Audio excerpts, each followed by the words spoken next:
Good morning everyone and welcome back to my channel learn with ever. आज हम क्या पढ़ेंगे? General adaptation syndrome. इससे पहले हम क्या पढ़ चुके हैं इस चैप्टर में? पहली बात, इस चैप्टर का नाम क्या है? इस चैप्टर का नाम है मीटिंग लाइफ चैलेंजेस। कौन सी लाइफ चैलेंजेस? जो साइकोलॉजिकल इम्पैक्ट डाल रही है हम पे। क्या साइकोलॉजिकल इम्पैक्ट डालता है हम पे? स्ट्रेस डालता है। स्ट्रेस हम पे साइकोलॉजिकल इम्पैक्ट डालता है, इमोशनल इम्पैक्ट डालता है और फिजियोलॉजिकल इम्पैक्ट भी डालता है। और स्ट्रेस जब हाई लेवल का होता है तो क्या कैसे नेगेटिव नेगेटिव इफेक्ट डालता है ये सारी चीजों पे। ठीक है, तो हमने बेसिकली अभी तक पढ़ा क्या है पूरे चैप्टर में? एक बार उसका थोड़ा सा रिकैप हम देख लेंगे। हमने देखो, हमने इंट्रोडक्शन पढ़ लिया है। इंट्रोडक्शन में क्या था? नेचर, नेचर ऑफ स्ट्रेस क्या होता है। फिर हमने देखा था टाइप्स ऑफ स्ट्रेस क्या होते हैं। टाइप्स ऑफ स्ट्रेस क्या होते हैं, ये चीज हमने देखी थी। फिर हमने देखा था सोर्सेज ऑफ स्ट्रेस क्या होते हैं, क्या होता है ये सब। एक बार हम चलो ऐसे ही देख लेते हैं। और चलो हाँ, पहले एक और चीज देख लेते हैं, effects of stress on psychological functioning and health. तो एग्जामिनेशन एंजाइटी, एग्जाम के टाइम पे जो एंजाइटी होती है उन सब के बारे में, वो एग्जामिनेशन एंजाइटी कही जाएगी। यही होती है हमारी एग्जामिनेशन एंजाइटी। आप पेपर देने बैठते हैं, आप कोई भी टेस्ट देने बैठते हैं, आपको थोड़ी सी एंजाइटी होती है ना कि अरे ये कैसे पेपर जाएगा मेरा, मैंने अच्छे से पढ़ा है नहीं पढ़ा है, मैं अच्छे से परफॉर्म कर पाऊंगा या नहीं कर पाऊंगी, ये वाली चीज होती है, वो होती है एग्जामिनेशन एंजाइटी। तो ये हो जाएगी एग्जामिनेशन एंजाइटी। फिर स्ट्रेस एंड हेल्थ पे भी हमने देख लिया था कि एक हेल्दी पर्सन क्या होता है। एक हेल्दी पर्सन वो होता है जिसकी मेंटल फंक्शनिंग भी बहुत हेल्दी हेल्दी वे में चल रही है और वो फिजिकली भी हेल्दी हो, वो एक हेल्दी पर्सन कहलाता है। और अगर स्ट्रेस हाई लेवल का होता है, नेगेटिवली इफेक्ट कर रहा है आपकी बॉडी में, तो क्या होगा? आपकी हेल्थ डिटियोरिएट होगी। ये चीज थी। ओके, ये चीज थी। अब है हमारा जनरल अडेप्टेशन सिंड्रोम। हम कंटिन्यू करेंगे चैप्टर यहाँ से। हम कंटिन्यू कहाँ से करेंगे? हम चैप्टर हम करेंगे जी, चैप्टर हम कंटिन्यू करेंगे यहाँ से, जनरल अडेप्टेशन सिंड्रोम से। पहले हम ये पढ़ेंगे, फिर हम स्ट्रेस एंड इम्यून सिस्टम पढ़ेंगे एंड देन हम पढ़ेंगे लाइफस्टाइल। टाइम अगर हमें अलाउ करे तो हम कोपिंग विद स्ट्रेस, हम कोपिंग स्ट्रेटजीज भी देखेंगे। ठीक है, इफ द टाइम अलाउस। बाकी आज ये तीन चीज तो करनी ही है हमें। हमने अब हम ये देख लेते हैं, थोड़ा सा एक ओवरव्यू मैं आपको दे देती हूँ। वैसे तो आप पूरे चैप्टर्स देख लीजिए, चैप्टर की वीडियो देखिए, आपको डिटेल्ड एक्सप्लेनेशन चाहिए वहां से ज्यादा अच्छे से समझ में आएगा। ये मैं बस ये एक ओवरव्यू दे रही हूँ, 1 सेकंड का ओवरव्यू है ये। स्ट्रेस क्या होता है हमने स्ट्रेस के बारे में बता दिया था। डिफिकल्टीज, डेली लाइफ डिफिकल्टीज जो आपके प्रॉपर फंक्शनिंग की इक्विलिब्रियम को डिस्टर्ब करे, वो हो जाएगा स्ट्रेस हो जाएगा। यू स्ट्रेस क्या होता है? The good stress, good stress क्या होता है? जब वो जो स्ट्रेस है वो ना तो ज्यादा कम हो ना तो ज्यादा अधिक हो। वो स्ट्रेस, स्ट्रेस इस लेवल का जो कि आपको लाइक ऐसी पावर दे कि आप बेटर करो, बट बेटर परफॉर्म करो, ये नहीं कि आपकी परफॉर्मेंस ही डिटोरिएट हो जाए। ये वाली चीज होती है यू स्ट्रेस। फिर डिस्ट्रेस, जो यू स्ट्रेस होता है उसका डिस्ट्रेस में कन्वर्ट होने का बहुत हाई चांस होता है। ये चीज होती है अगर उसको सही से मैनेज नहीं करा गया तो डिस्ट्रेस बन जाएगा। Stress can be described as the pattern of responsive an organism makes to stimulus event that disturbs the equilibrium and exceeds person ability to cope. ये चीज होती है। हमने नेचर ऑफ स्ट्रेस भी पढ़ लिया था, नेचर ऑफ स्ट्रेस क्या होता है, स्ट्रेन क्या होता है, ये चीज हमने पढ़ ली थी। ठीक है, हमने ये सब कुछ पढ़ लिया था। प्राइमरी अप्रेजल क्या होता है ये हमने पढ़ लिया था। सेकेंडरी अप्रेजल क्या होता है ये हमने पढ़ लिया था। ये चीजें हमने देख ली थी, आप इसको अच्छे से देख लीजिएगा। अब है हमारा another factor whether the stressful event is perceived as controllable। Controllable stress क्या है? स्ट्रेस अगर देखो इंटेंसिटी में वेराई करता है, कॉम्प्लेक्सिटी में वेराई करता है, प्रिडिक्टेबिलिटी में वेराई करता है और ड्यूरेशन में वेराई करता है। अब इन चारों चीजों में से intensity, duration, complexity and predictability में से अगर जो स्ट्रेसफुल सिचुएशन है, हाईली इंटेंसिव है, हाईली इंटेंसिटी की है, तो वो आपको ज्यादा हार्मफुल इफेक्ट करेगी। वहीं अगर वो शॉर्ट टर्म ड्यूरेशन की है तो कम इफेक्ट करेगी, या फिर थोड़ी सी कम इंटेंसिटी है उसमें, उस सिचुएशन की थोड़ी सी कम कम ग्रेव सिचुएशन है वो, तो कम आपको इफेक्ट करेगी। लॉन्ग ड्यूरेशन का अगर स्ट्रेस होगा वो आपको ज्यादा इफेक्ट करेगा नेगेटिवली। हाईली कॉम्प्लेक्स सिचुएशन होगी वो और नेगेटिवली आपको इफेक्ट करेगी। प्रेडिक्टेबिलिटी अगर नहीं हो किसी सिचुएशन की कि अच्छा आपको पता ही नहीं था कि अच्छा ऐसी कोई सिचुएशन आपकी लाइफ में आ भी सकती है, तब आपको कोप अप करने में थोड़ी दिक्कत आएगी। तो ये सब चीजें हैं, ये ऐसे वेराई करता है स्ट्रेस का लेवल। अब हमारा साइंस एंड सिम्टम्स क्या होते हैं? साइंस एंड सिम्टम्स क्या होते हैं? हमने देख लिया emotional, physical and behavioural changes आते हैं, ये सब होता है। फिजियोलॉजिकल चेंजेस भी आते हैं, आपको अजीब सा लगने लग जाता है, नॉशियस फील होने लग जाता है, इमोशनली आप ड्रेन्ड हो जाते हो, फिजिकली आप एग्जॉस्ट होने लग जाते हो, अजीब टाइप का फटीग रहता है, ये सब होता है। ठीक है, अब ये चीज है। टाइप्स ऑफ स्ट्रेस क्या होता है? फिजिकल एंड एनवायरमेंटल स्ट्रेस, ये जी ये होता है, बिल्कुल होता है। साइकोलॉजिकल स्ट्रेस, ब्रेन से रिलेटेड जो स्ट्रेस होगा, ब्रेन से यानी कि आपकी जो इमोशनल हेल्थ पे, आपकी जो कॉग्निटिव फंक्शनिंग पे जो स्ट्रेस चल रहा है, आप अच्छे से अब सिचुएशन मेकिंग नहीं कर पा रहे हो, ये चीज। आपका जो मूड है वो बहुत ज्यादा फ्लक्चुएट करने लग गया है, आप आप बहुत ही ज़्यादा इरिटेटेड रहने लग गए हो, वो साइकोलॉजिकल स्ट्रेस के साइन है, ठीक है?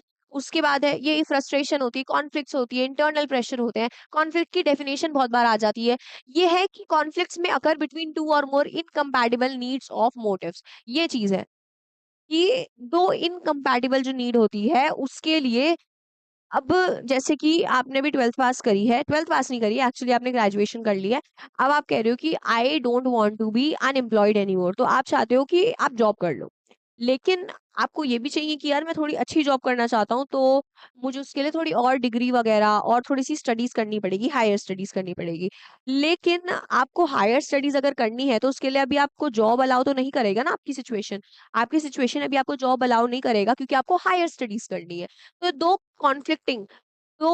कॉन्फ्लिक्टिंग सिचुएशंस आ गई आप में। अब आपको ये चूज़ करना होगा, तब आपका साइकोलॉजिकल स्ट्रेस क्रिएट होता है। ठीक है? इंटरनल प्रेशर जो होते हैं, जो आप खुद से एक्सपेक्टेशन लगा के बैठते हो, सोशल प्रेशर्स जो होते हैं, जो बाहर के लोग जो होते हैं, वो आपसे एक्सपेक्टेशन लगा के बैठे हुए हैं। फ्रस्ट्रेशन होती है, जैसे आपका कोई गोल है, उसके बीच में कोई चीज़ आ रही है, कोई हर्डल क्रिएट हो रही है, उसकी वजह से जो सिचुएशन क्रिएट होती है, स्पेस ऑफ माइंड क्रिएट होता है, वो होता है फ्रस्ट्रेशन। ठीक है? ये होगा टाइप्स ऑफ स्ट्रेस।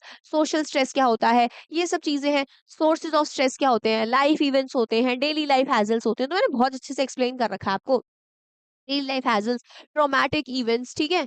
अब है हमारा effects of stress on psychological functioning and health. Emotional effects होते हैं, फिजियोलॉजिकल इफेक्ट्स होते हैं, कॉग्निटिव इफेक्ट्स होते हैं, बिहेवियरल इफेक्ट्स होते हैं।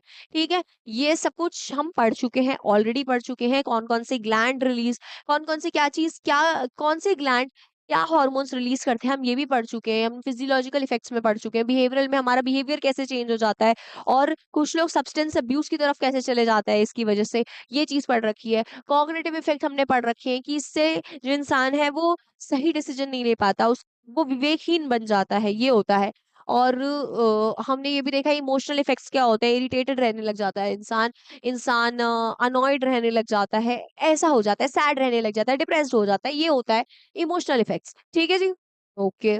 एग्जामिनेशन एंजाइटी हमने ऑलरेडी इसका रिकैप कर लिया है, गेस, या दोबारा हम देख लेते हैं। एग्जामिनेशन एंजाइटी क्या होती है, आप एग्जाम देने गए हो, उससे पहले आपको एग्जामिनेशन एंजाइटी होती है, आप ये एक्सपीरियंस करते हो, हर बार एक्सपीरियंस करते हो, चाहे आपने कितनी भी प्रिपरेशन करी हो और ना भी करी हो आपने प्रिपरेशन, एग्जामिनेशन एंजाइटी होती है एंड इट्स वेरी कॉमन, सबको होती है। बस आप उस एग्जामिनेशन एंजाइटी को मैनेज कर पा रहे हो, वो चीज आपकी परफॉर्मेंस डिटरमाइन करता है, ये चीज है। ठीक है जी, ओके। इसको क्या स्ट्रेस और बोलते हैं, evaluative apprehension and evaluated stress भी बोलते हैं। बर्नआउट हमने पढ़ लिया था क्या होता है, हमने सब पढ़ लिया था क्या होता है। अब हम किस में आए हैं, अब हम आए हैं जी general adaptation syndrome. What is general adaptation syndrome, what is general adaptation syndrome, चलिए देखते हैं क्या होता है। पहली बात, ये किसने लिखा है, किसका, कौन, किसने हमें ये प्रेजेंट करा है, सेलियर ने। Who is Selye, Hans Selye. Selye studies this issue by subjecting animals to a variety of stressors such as high temperature, X-rays, insulin injections in laboratory over long period of time. He also observed patients with various injuries and illness in hospital. Selye noticed a similar pattern in bodily response in all of them. He called this pattern the general adaptation syndrome. Basically ये क्या बताएगा, इसने जो इन्होंने जो study conduct करी है, वो इन्होंने करी है एनिमल्स पे करी है। एनिमल्स को क्या प्रोवाइड करा गया, एक stressful environment, stressful situation provide करी गई है। ठीक है जी, stressful environment, stressful situation provide करी गई है। कैसे स्ट्रेस कैसे क्रिएट करा है हम वो देखेंगे।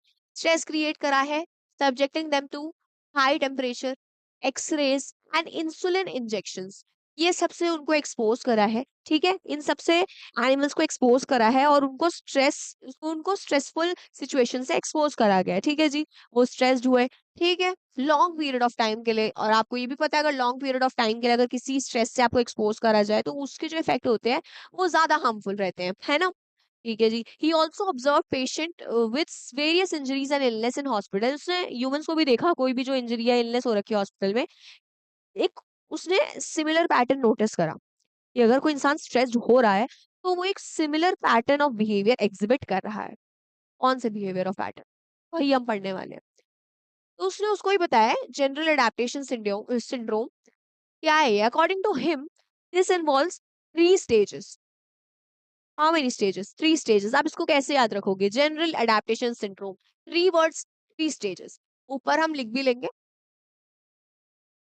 3 स्टेजेस। ओके जी, 3 स्टेजेस। ओके। क्या क्या स्टेज होती है? अच्छा, आप खुद बताओ, आप स्ट्रेस्ड हो रहे हो, सबसे पहले आपको क्या लगता है? आपने कुछ भी स्ट्रेसफुल सिचुएशन बाहर देखी है, आपने देखा है, आप सो रहे थे, ठीक है, आप सो रहे थे, उसके बाद, नहीं आप सो नहीं रहे थे, और एग्जांपल लेते हैं, अम, आप क्लास में बैठे हुए हो, इतनी देर में एक टीचर आती है, उसके हाथ में सर्कुलर्स रहते हैं, अब आपको लगता है ये तो डेट शीट है, डेट शीट है, अलार्म रिएक्शन आया, ऐसे अलार्म रिएक्शन आया, आप एकदम से चौंक गए ना कि इसके हाथ में क्या है, टीचर के हाथ में क्या है, क्या लेके खड़ी है मैम, मैम ने क्या देखा, आप देखने की कोशिश करो कि क्या है, क्या है, क्या उनके हाथ में है, ठीक है। तो ये क्या है, एक अलार्म रिएक्शन आया ना कि अच्छा एग्जाम की डेट भी पास आ रही है, तो there is a possible chance कि हाँ ये डेट शीट है, उनके हाथ में वो पेपर देख के आप अलार्म्ड हो गए, आप सरप्राइज्ड हो गए, ठीक है। कैसे, क्यों, क्या था ये, अलार्म रिएक्शन था।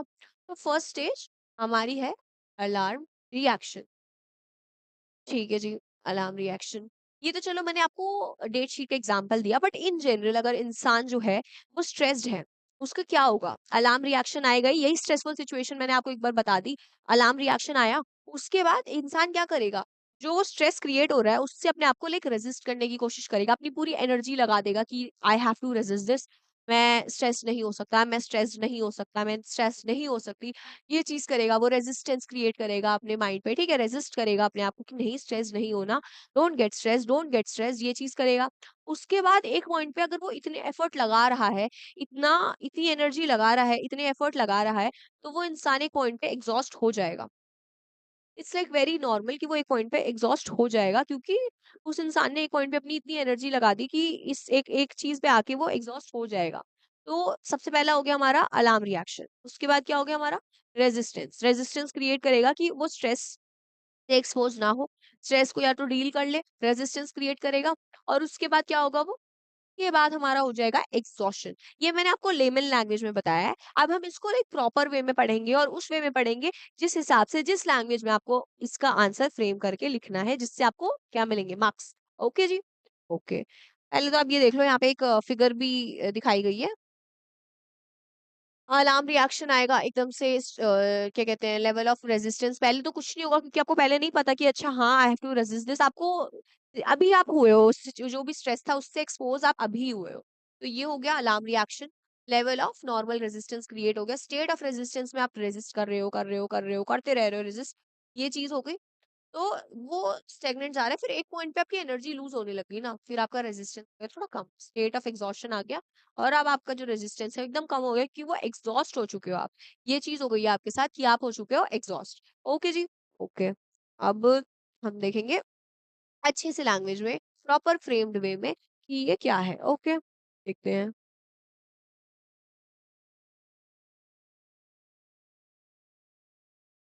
अब में हमारा पहला इज वन, क्या है हमारा? alarm reaction stage. This is the first stage. What is it?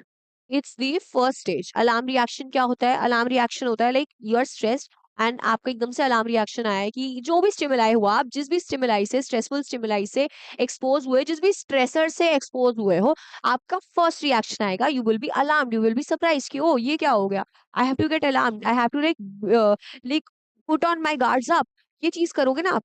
Alarm reaction stage आया, the presence of noxious stimulus और stressor leads to activation of the adrenal pituitary cortex system.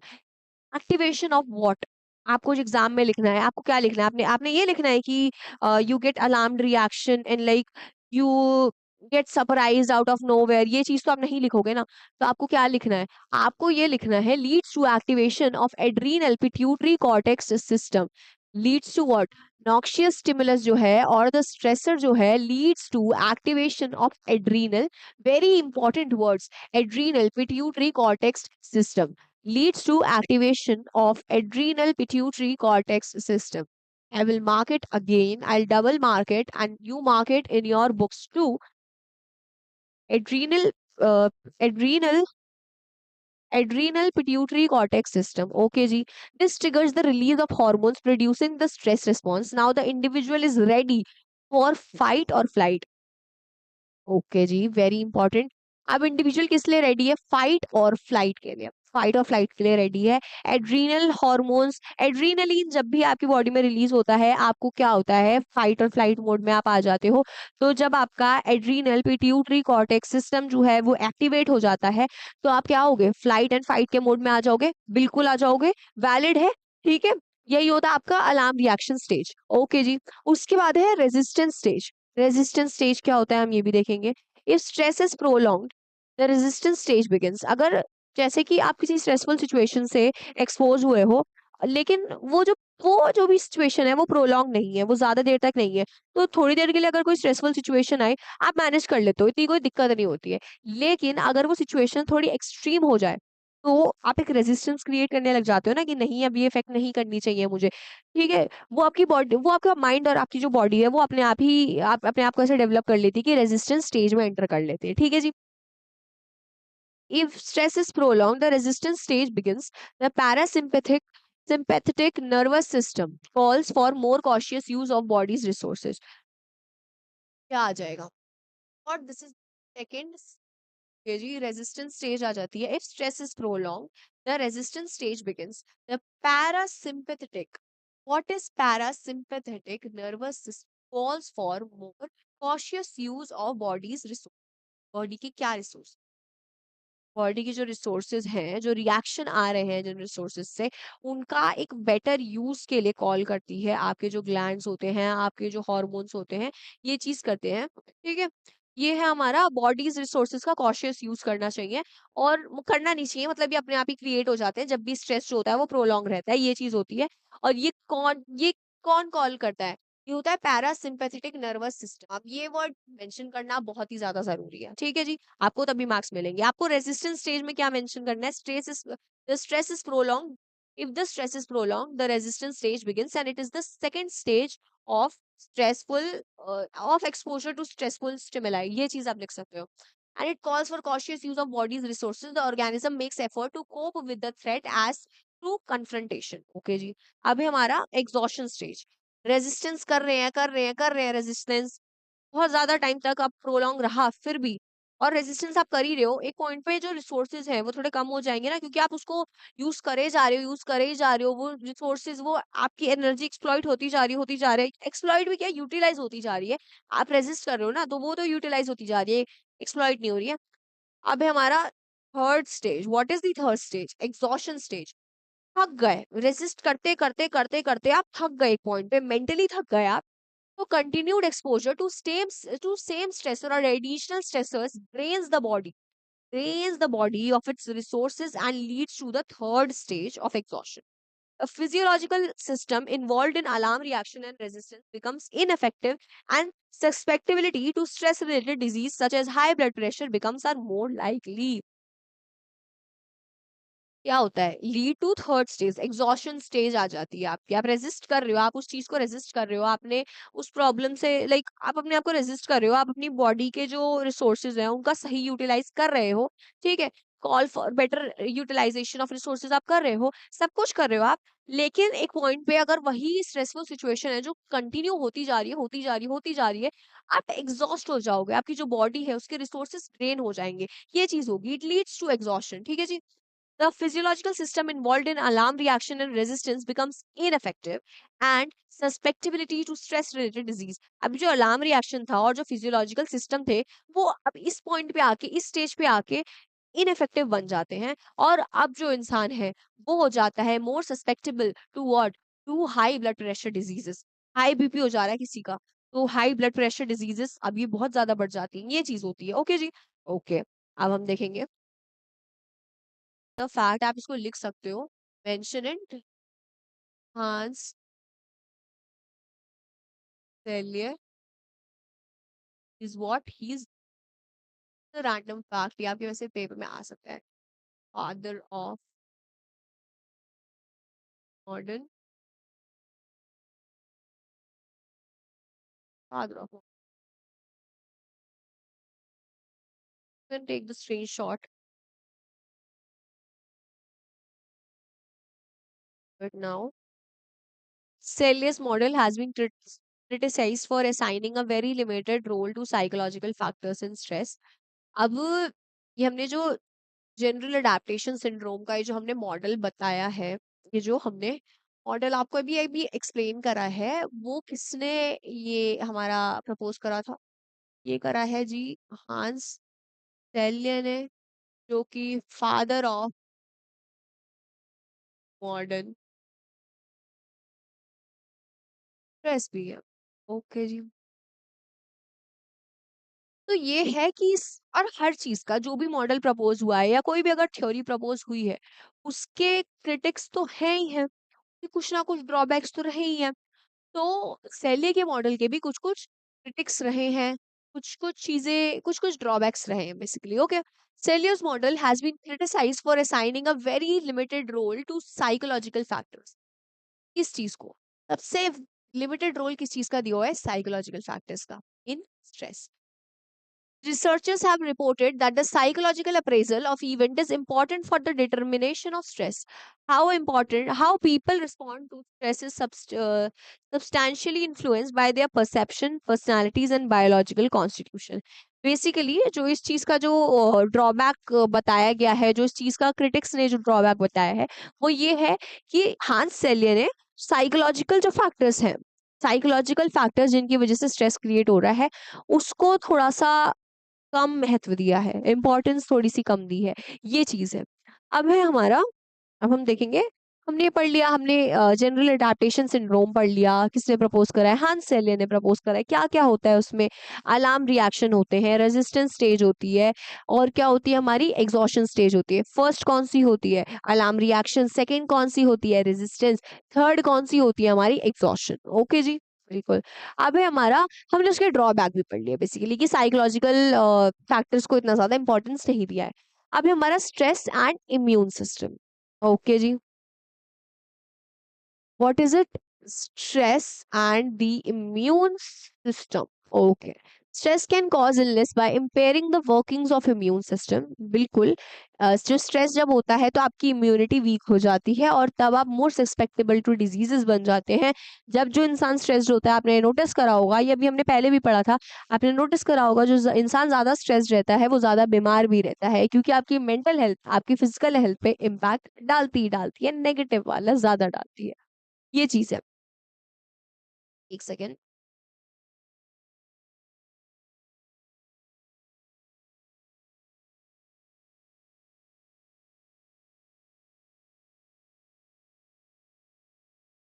Stress can cause illness by impairing the workings of immune system. The immune system guards the body against attackers. Immune system क्या होता है? आपने वैसे पढ़ा ही होगा, still आपको एक बार explanation दे ही देते हैं। इम्यून सिस्टम क्या होता है? इम्यून सिस्टम होता है जैसे कि इंसानों को, लोगों को कहते हैं ना कि जो बीमार नहीं पड़ रहा, अरे तुम्हारी इम्यूनिटी तो बड़ी स्ट्रांग है। कैसे स्ट्रांग है? क्या होती है इम्यूनिटी? इसी, मेरे साथ एक मेरी कोई रूममेट है, उसको हो रखी है खांसी, हो रखी है उसको, कोल्ड एंड कफ हो रखा है, बट मैं उसके साथ रह रही हूँ। वो बैक्टीरिया मेरे पे भी इफेक्ट करेंगे, करेंगे करेंगी ना मेरे पे, कि हाँ मतलब इफ शी स्नीजेज और एनीथिंग, मेरे पे थोड़ा सा इफेक्ट तो आएगा ही, क्योंकि लाइक कम्युनिकेबल है ये। अब कम्युनिकेबल है ये, मतलब उसकी जो डिजीजेज हैं, उसके जो वायरस है, वो मेरे पे आएंगे, मेरे को भी बीमारी लग सकती है। लेकिन अगर मेरी इम्यूनिटी स्ट्रांग है, मेरी जो शील्ड स्ट्रांग है, हेल्थ की जो शील्ड है हमारी, वो स्ट्रांग है, तो हमें बीमारी इतनी जल्दी नहीं लगेगी। जो अटैकर्स होते हैं, जो भी अटैकर्स आ रहे हैं, जो भी स्ट्रेसर्स आ रहे हैं, उसको रेजिस्ट कर लेता है, एक रेजिस्टिंग वॉल बना देता है, ये चीज होती है। और हम पे इफेक्ट नहीं जाता वो, ये चीज होती है। और उस इंसान की इम्यूनिटी स्ट्रांग होती है, जो जल्दी बीमार नहीं पड़ता, क्योंकि अटैक तो होगा ही डिजीजेस का, लेकिन आपका जो बॉडी है वो रिस्पॉन्स में एक प्रोटेक्टिव शील्ड बना लेगा। तो जिसकी ज्यादा अच्छी प्रोटेक्टिव शील्ड होगी, उसकी इम्यूनिटी इतनी अच्छी स्ट्रांग होगी। ओके जी। Okay, the immune system guards the body against attackers both from within and from outside. आप विद इन यानी कि क्या मतलब? ये नहीं कि आपको कम्युनिकेबल डिजीज हुई है, आप खुद ही डेवलप हो गई डिजीज, ये चीज है, तब उससे भी बचा लेगा। और अगर कहीं से कम्युनिकेबल डिजीज है, जैसे स्नीज के जो पार्टिकल्स हैं वो आप पे आ रहे हैं, उससे भी बचा लेगा, आउटसाइड से भी इनसाइड से भी, ये चीज होती है। अब है हमारी साइको न्यूमर न्यूम साइको न्यूरो इम्यूनोलॉजी। एक सेकेंड।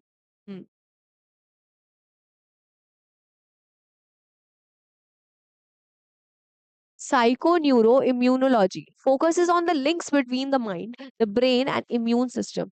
साइकोन्यूरोइम्यूनोलॉजी क्या होती है? Psychoneuroimmunology what is that? देखते हैं। पहले तो क्या क्या वर्ड्स हैं? Psycho, neuro and immune and logy. Logy क्या होता है? स्टडी। तो किस किस चीज की स्टडी? Psych, what is psych? Psychology. Neuro, neuro क्या? Neurology and immunology. इन तीनों का जो हमारा कंपाइलेशन होता है उसको कहेंगे हम साइको न्यूरो इम्यूनोलॉजी। और उसी की स्टडी को, उसी का जो स्टडी है, that studies the link between mind, the brain and the immune system. Mind कैसे? साइकोलॉजी। न्यूरोलॉजी कैसे? ब्रेन एंड इम्यूनोलॉजी कैसे? Immune system. ओके जी, इस लिंक को, ये इंपॉर्टेंट है, इसको याद कर लो, ये डेफिनेशन को याद कर लो। अगर आपसे पूछ लिया जाए what is psycho neuro immunology, तो आप बोल सकते हैं कि it is the study that focuses the links between mind, brain and immune system. Okay, it studies the effect of stress on the immune system. How does the immune system work? The white blood cell leukocytes within the immune systems identify and destroy foreign body particles. हमें बोलते हैं, हमें बचपन में पढ़ाया गया था कि जो व्हाइट ब्लड सेल्स होते हैं वही प्रोटेक्टिव शील्ड का काम करते हैं। जिसकी व्हाइट ब्लड सेल का काउंट ज्यादा है उसका इम्यून सिस्टम अच्छा है। ये चीज है। अब हमारा white blood cells, that is leukocytes within the immune system identify and destroy foreign body particles. What is leukocytes? Leukocytes होते हैं हमारे white blood cells। हमने पहले भी पढ़ा था कि जो white blood cells होते हैं वो होते हैं प्रोटेक्टिव शील्ड, वही फॉर्म करते हैं बेसिकली। ठीक है, प्रोटेक्टिव सेल्स होते हैं हमारी बॉडी के। अगर कुछ फॉरेन पार्टिकल ने, दैट इज एंटीजेंस ने, अगर हम पे अटैक कर दिया है, तो जो ल्यूकोसाइट्स हैं, और या फिर वाइट ब्लड सेल्स कह लो इन सिंपल लैंग्वेज, वो आपको प्रोटेक्ट कर लेंगे against those foreign foreign virus. ठीक है, फॉरेन बॉडीज। अभी हमारा हम देखेंगे एंटीजेंस है। अब it also leads to the production of antibodies. Production of antibodies कैसे हो रही है? ये जो एंटीजेंस जो हो रहे हैं उसको वाइट ब्लड सेल्स जब अच्छे से रेजिस्ट कर ले रहे हैं, उसको फाइट बैक कर दे रहे हैं, तो एंटीबॉडीज रिलीज हो रही है। तब इसी एंटीबॉडीज की वजह से ही रिलीज कर वो फाइट बैक कर पा रहे हैं। ठीक है, there are several kinds of white blood cells और leukocytes within the immune system including T cells and B cells. अब यहाँ पे बहुत इंपॉर्टेंट चीज आने वाली है, देखेंगे क्या इंपॉर्टेंट चीज आएगी। ओके, जो होती है हमारी ब्लड सेल्स और leukocytes within the immune system including. अब इसमें बहुत इंपॉर्टेंट जो होती है, several kind of white blood cells है। अब हम ये देखेंगे। पहले तो लेट मी जस्ट, ओके, ये मैं यहाँ पे एक नोट बनाऊंगी, आप भी नोट डाउन करते जाइए अपनी कॉपी में। तो हम देखेंगे क्या है। हमें बोला है several kinds of white blood cell. Okay, it is what kinds of WBCs, white blood cell. Okay जी, अब हम देखेंगे कितने टाइप की होती हैं। पहले हम देखेंगे there are several kind of white blood cells और leukocytes within the immune system include T cells, B cells and natural killer cells. ठीक है जी, पहला है हमारा टी सेल्स। क्या है हमारा बाद में? T cells. और क्या है हमारा? Natural killer cell. Natural killer cell. Okay जी, हमने देख लिया T cell, B cell, natural killer cell. अब जो टी सेल होता है वो करता है, क्या करता है ये? Destroy invaders. डिस्ट्रॉय करता है किसको? इन्वेडर्स को डिस्ट्रॉय करता है। ओके जी, destroy invaders and T helper cells increase the immunology activity. T helper cells जो होती हैं, इसकी जो टी हेल्पर सेल्स होती हैं वो क्या इंक्रीज करती है? Increases, increases what? Immune immune जो होती है, इम्यूनोलॉजिकल एक्टिविटीज होती है, उनको इंक्रीज करती है। तो बेसिकली इम्यून सिस्टम को इंक्रीज कर रही है। It is the T helper cells that are attacked by HIV, the virus causing acquired immunodeficiency syndrome. ठीक है। अब जब किसी को HIV होता है, एड्स होता है, तब ये जो टी हेल्पर सेल्स होती है ना, ये सबसे पहले किल हो जाती है। टी हेल्पर सेल्स जो होती है, वो क्या क्या वर्क करती हैं, क्या फंक्शन करती हैं? टी हेल्पर सेल्स जो होती हैं, वो ये फंक्शन करती हैं कि वो इम्यूनोलॉजिकल एक्टिविटीज को बढ़ाती हैं। ठीक है, वो इंक्रीज करती हैं। और जब किसी को HIV होता है, एड्स होता है, ये सब चीजें होती हैं, तो ये सबसे पहले तो ये टी हेल्पर सेल्स पे अटैक करती है। तो ये बहुत इंपॉर्टेंट क्वेश्चन है, क्योंकि ये आ सकता है, attacked by these T helper cells that are attacked by the HIV, the virus causing AIDS। ठीक है, ये किससे रिलेटेड है? killed first while suffering from what? HIV। ठीक है, HIV क्या होता है? वो वाला वायरस जिसकी वजह से एड्स होता है। HIV की फुल फॉर्म क्या है? Human immuno deficiency virus. ये सारी ये है। ठीक है। अब है एड्स की फुल फॉर्म क्या है? Acquired immuno deficiency syndrome. अब ये क्योंकि ये NCERT में मेंशन्ड है, तो ये इसीलिए आपके लिए इंपॉर्टेंट हो जाता है। ये आपसे पूछा जा सकता है कि सबसे पहले कौन सी सेल किल होती है। तो कौन सी सबसे पहले किल होती है HIV में? टी हेल्पर सेल्स होती है HIV में, और HIV से क्या होता है? एड्स होता है। ओके जी, हो गया ये। अब हमारा B cells produce antibodies. B cell क्या प्रोड्यूस करती है?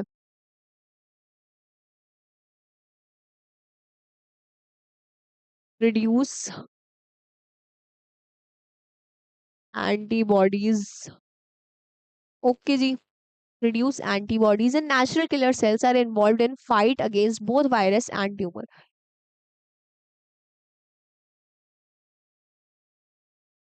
फाइट अगेंस्ट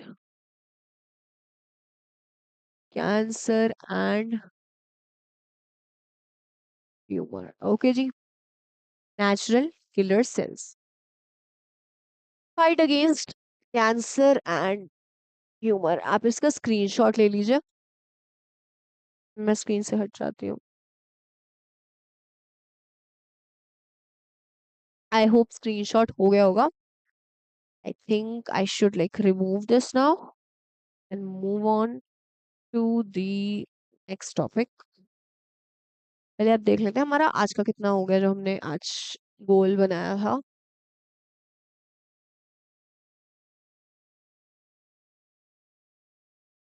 हम्म हमने जनरल अडेप्टेशन सिंड्रोम कंप्लीट कर लिया। हमने stress and immune system complete कर लिया। अब हमें क्या करना है? Lifestyle. Stress and immune system थोड़ा सा बचा हुआ है एक्चुअली, बट वो हो जाएगा। तब तक हम लाइफस्टाइल देखते हैं जी। ये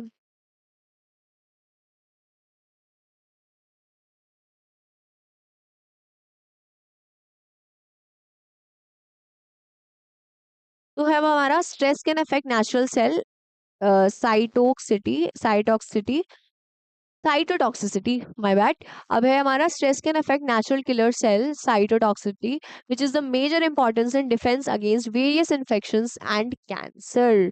अब हमसे ये भी पूछा जा सकता है कि कौन सा वो सेल होता है जिसका मेजर इंपॉर्टेंस होता है इन defence against various infections and cancers. Cancers and infections में जो होता है वो डिफेंस इसके अगेंस्ट कौन करता है? साइटोटॉक्सिसिटी। ठीक है, और ये किसमें? Natural killer cell. अभी हमने ऊपर पढ़ा, जो नेचुरल किलर सेल होती है ये आपको प्रोटेक्शन प्रोवाइड करता है against what? Against cancers and tumours. ठीक है जी। कैंसर्स एंड ट्यूमर्स में कैसे ये प्रोटेक्शन प्रोवाइड करता है? साइटोटॉक्सिसिटी की वजह से। ठीक है जी। इन्फेक्शंस एंड कैंसर, इससे इसके अगेंस्ट हमें डिफेंस प्रोवाइड होता है, ये चीज होती है। फिर होता है reduce level of natural killer cells cytotoxicity have been found in people who are highly stressed.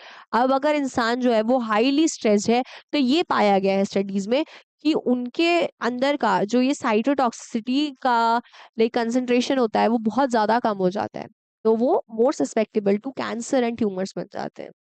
ये चीज होती है।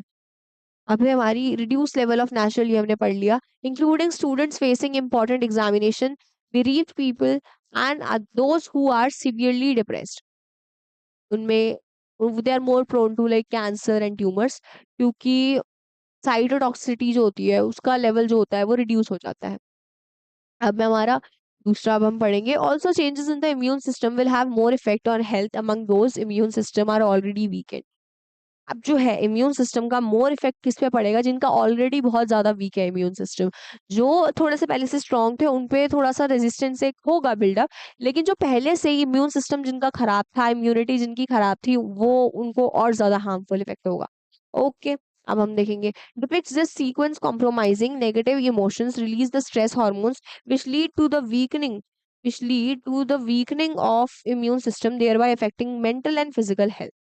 अब जो है, जो हमारी फिगर दिखाई गई है 3.4, उसमें ये बताया गया है कि depicts the sequence comprising negative emotions release stress hormones which lead.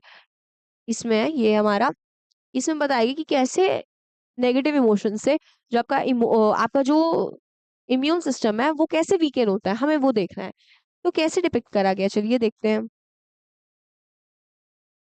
Fear, anger, hostility, what is this, what are all these negative emotions? बिल्कुल बिल्कुल जी, नेगेटिव इमोशंस है, बिल्कुल है। इससे क्या हुआ, पहला क्या हुआ, एंग्री आउटबर्स्ट हुआ, थ्रोइंग टैंट्रम हुआ, विड्रॉल, फीलिंग ऑफ होपलेसनेस। हम्म, ये क्या है, दोबारा लिख लेते हैं। नेगेटिव इमोशंस का इफेक्ट क्या आ रहा है, हमारा एंग्री आउटबर्स्ट हो रहा है, थ्रोइंग टैंट्रम्स हो रहे हैं, विड्रॉल हो रहा है, फीलिंग ऑफ होपलेसनेस हो रहा है कि अब तो कुछ सही हो ही नहीं सकता। और क्या रिलीज हुआ, ये हमारे हमारे what, these are the reactions. Okay जी, रिएक्शंस है ये। अब इससे क्या रिलीज हुआ, इससे हमारा रिलीज हुआ स्ट्रेस हार्मोन। ओके जी, अब ये रिएक्शन जो क्रिएट हुए, जो रिलीज हुआ फिजियोलॉजिकली, ये फिजियोलॉजिकल इफेक्ट है, ये इमोशनल इफेक्ट है।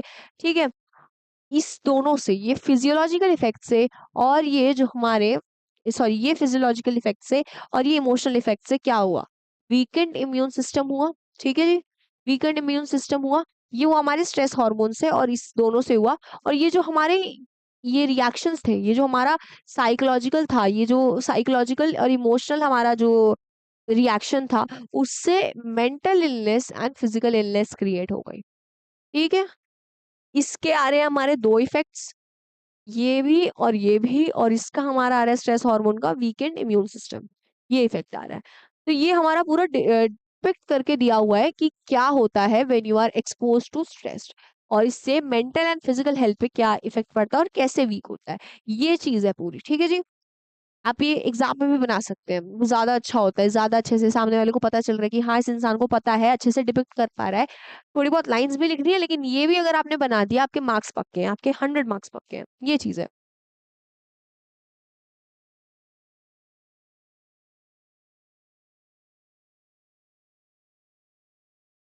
Psychological stress is accompanied by negative emotions and are associated behaviors, including depression, hostility, anger, and aggression. Negative emotion states are of the particular concern to study of effects of stress on health. The incidence of psychological disorders such as panic attacks, obsessive behavior increases with the buildup of long term stress। जो भी इंसान long term में expose रहेगा extremely complex stress के sources से, और वो prolong period के लिए रहेगा, प्रिडिक्टेबिलिटी नहीं थी कि अच्छा ऐसा कुछ हो सकता है, वो इंसान पैनिक अटैक से एंड ऑब्सेसिव बिहेवियर से, वो वो इंसान में पैनिक अटैक्स के बहुत ज़्यादा चांसेस होंगे, एंजाइटी अटैक्स के चांसेस होंगे, जितने भी आपको नेगेटिव इमोशंस दिख सकते हैं किसी भी इमोशनल स्टिमुलाई से, कोई भी नेगेटिव इमोशन जो है उसकी वजह से कोई अगर रिएक्शन आ रहा है, वो सब कुछ आपको यहाँ पे दिख जाएगा, ऑब्सेसिव बिहेवियर हो जाएगा, पैनिक अटैक आ जाएगा। ठीक है जी, increases with the buildup of long-term stress. Worries can reach to such a level that the surface are as frightening, painful, physical sensation which can be mistaken for heart attack. Worries एक point पे इतनी ज्यादा हो जाती हैं कि दे surface, मतलब एक पॉइंट पे ऐसे फिजिकल रिएक्शन आ जाते हैं कि आपको लगेगा कि हार्ट अटैक ही, आपको नहीं लगे, टचवुड ना लगे, बट मतलब जो भी इंसान फेस कर रहा है इतनी ज्यादा कॉम्प्लेक्स सिचुएशन में है, वो इस लेवल की वरी पे है, वो इस लेवल के स्ट्रेस पे है कि वो इंसान इतना फ्राइटनिंग हो जाता है, उसका सरफेस सिचुएशन फिजिकल पेन से वो गुजरने लग जाता है और कभी-कभी ऐसा लगता है कि शायद हार्ट अटैक ही आ गया और ये स्ट्रेस की वजह से हो रहा है कि इतना ज़्यादा स्ट्रेस हो गया कि इतने फिजिकल रिएक्शन आने लगा, ये चीज़ है। ऐसा लगता है हार्ट अटैक आ रहा है। अब people under prolonged stress are more prone to irrational fears, mood swings and phobias and may experience fits of depression, anger, and irritability. These negative emotions appear to be related to the function of immune system, our ability to interpret our world and to invest that interpretation with personal meaning and emotion have powerful and direct effect on our body. ठीक है जी, कैसे हम world को interpret करते हैं, हम अपना perception कैसे रखते हैं, हम अगर एक ग्लास है उसमें आधे ग्लास में पानी भरा हुआ है तो हम ये देखेंगे कि ये जो पानी है वो आधा खत्म है या आधा भरा हुआ है। आप समझ रहे हैं ना? ये बहुत कॉमन एग्ज़ाम्पल है इसलिए मैंने एग्ज़ाम्पल दिया। तो अगर आप देखेंगे कि पानी भरा हुआ है, वो आप पॉज़िटिव एस्पेक्ट देख रहे हैं। अगर आपने देखा आधा ग्लास कम है, तो ये क्या देख रहे हैं आप नेगेटिव एस्पेक्ट देख रहे हैं। ये चीज़ हो गई। तो हम अपना परसेप्शन कैसे रखते हैं वो चीज़ मैटर करती है। पर्सनल मीनिंग कैसे रखते हैं हम ये देख रहे हैं क्या कि क्या हमने कितने पैसे कमाए उस हिसाब से हम अपनी सेल्फ वर्थ देख रहे हैं या फिर हमने कितना पढ़ाई करी, कितना अपने आप को मैनेज कर पाए, कितना खुद को खुश रख पाए, उससे हम अपने आप की वर्थ देख रहे हैं, वो चीज़ मैटर करती है। अब direct effect on our body, अब है negative moods have been associated with poorer health outcomes. Feelings of hopelessness are related to worsening of disease, increased risk of injury and death due to various causes. ये हो गई जी। Okay, अब हम देखेंगे lifestyle. Lifestyle, what is lifestyle? आप daily life में जो चीज़ें कर रहे हैं, आपकी activities, the food you intake या फिर आपका कुछ भी लाइफ का पैटर्न, डेली लाइफ का पैटर्न, ज़्यादा ट्रैवलिंग हो गई, ज़्यादा ट्रैवलिंग का पैटर्न हो गया या फिर आपका जंक फूड आप बहुत ज़्यादा खाते हैं, वो भी लाइफ़स्टाइल में हो जाएगा, ठीक है? ये सब भी मैटर करता है। अब हम देखेंगे lifestyle. Stress can lead to unhealthy lifestyle और डैमेजिंग बिहेवियर। स्ट्रेस्ड होता है ना जब इंसान, तो एक तो वो ऑब्सेसिव थॉट्स लाने लग जाता है, नेगेटिव ऑब्सेसिव थॉट्स लाने लग जाता है, उससे अनहेल्दी लाइफ क्रिएट होगी, हेल्थ डैमेज हो गए थोड़े बहुत। अब हमारा lifestyle is the overall pattern of decision and behaviours that determine a persons health, that determines a person's health and mental well-being and the quality of life. अब है stressed individuals may be more likely to expose themselves to pathogens. Pathogens क्या होता है? जो इंसान जो stressed होते हैं वो ज्यादा pathogens से अपने आप को expose कर देते हैं। Pathogens होते क्या हैं? These are the agents causing physical illness. Pathogens होगा, इस पैथोजेन से आप अपने आप को एक्सपोज कर दे रहे हो। पैथोजेंस क्या होते हैं जिसकी वजह से फिजिकल इलनेस क्रिएट होती है, यानी कि आपने अपनी जो इम्यून सिस्टम है उसको वीकेन कर लिया, तो पैथोजेन तो आपको एक्सपोज हो ही गए ना, पैथोजेन से एक्सपोज हो गए और इसलिए फिजिकल इलनेस भी बढ़ गए। ठीक है जी। Okay, people who are stressed have poor nutritional habits, sleep less, and are likely to engage in other health risking behaviors like smoking, alcohol, भाई substance abuse। तो क्या-क्या दिक्कत आ जाएगी अगर इंसान जो है वो स्ट्रेस्ड रह रहा है। मोस्टली जो एडोलसेंट से अभी-अभी अर्ली अडल्टहुड में आए हैं, वो जब स्ट्रेस्ड होते हैं, इतनी लाइफ में चेंजेस आ रहे हैं, तो क्या शुरू कर देते हैं? Smoking, alcohol intake, even drugs, जो कि नहीं करना चाहिए। अब है न्यूट्रिशनल जो हैबिट्स हैं, बहुत बेकार होने लग जाती है, वेरी पुअर, स्लीपलेसनेस, आजकल तो कोई सोता ही नहीं है, ये चीज़ हो गई है। सच सब कहते हैं 2 घंटे की नींद काफ़ी, कैसे काफ़ी है? नहीं है काफ़ी 2 घंटे की नींद, 8 घंटे की नींद है काफ़ी, ये चीज़ होती है। तो sleep, they are not even taking enough sleep, तो दिक्कत तो आएगी आएगी।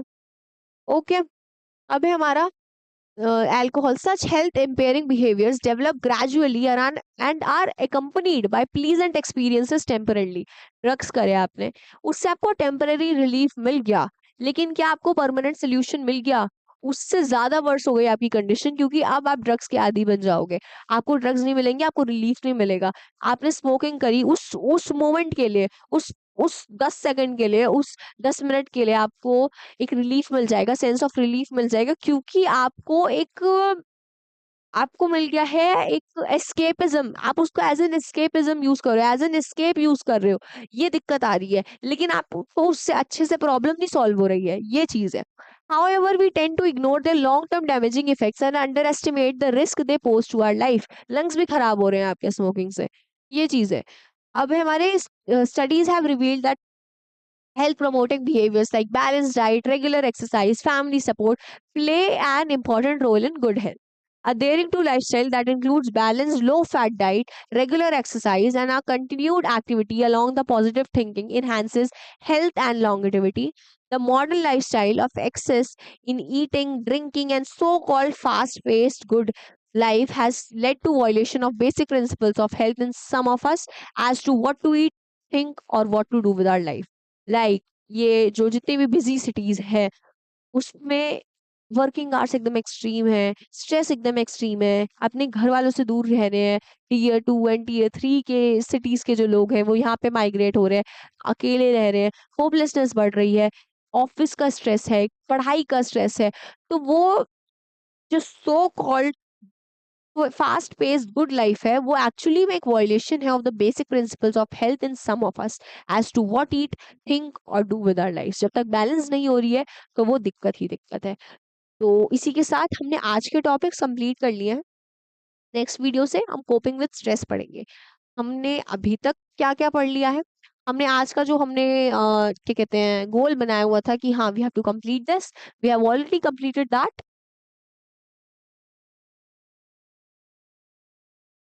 हमने सोचा था कि general adaptation syndrome, stress and immune system and lifestyle को तो हम आज कंप्लीट कर लेंगे, जो कि हम कर चुके हैं।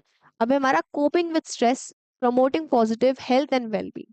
बेसिक चीज है ये वाली, तो promoting positive and healthy wellbeing ये बहुत बेसिक चीज है, ये आपको समझ आ जाएगी। आपको बस कुछ कुछ अच्छे वर्ड्स आपको लिखने हैं, लेमन लैंग्वेज में नहीं लिखना, आपको एकदम एकदम आपको लाइक प्रो लिखना है, लाइक अ प्रो। ठीक है, like a pro you have to write it, ताकि सामने वाले को भी लगे इसको मार्क्स देने ही पड़ेंगे, इसने तो वर्ड्स ही एनसीईआरटी के लिखे हैं, शायद बुक ही उठा के देख के लिख ली है, ऐसा लिखना है आपको।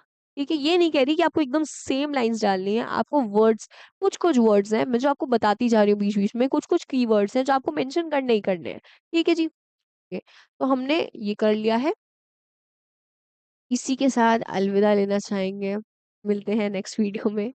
तब तक के लिए actually thank you so much for being with me till now and thank you so much for listening to me and I hope आप लोगों को समझ आ ही गया होगा। नहीं आया है तो please do let me know. And हमारे इंस्टाग्राम पेज का लिंक भी है, चैनल में ही है हमारे, contact me there, follow our page. Thank you so much, thank you.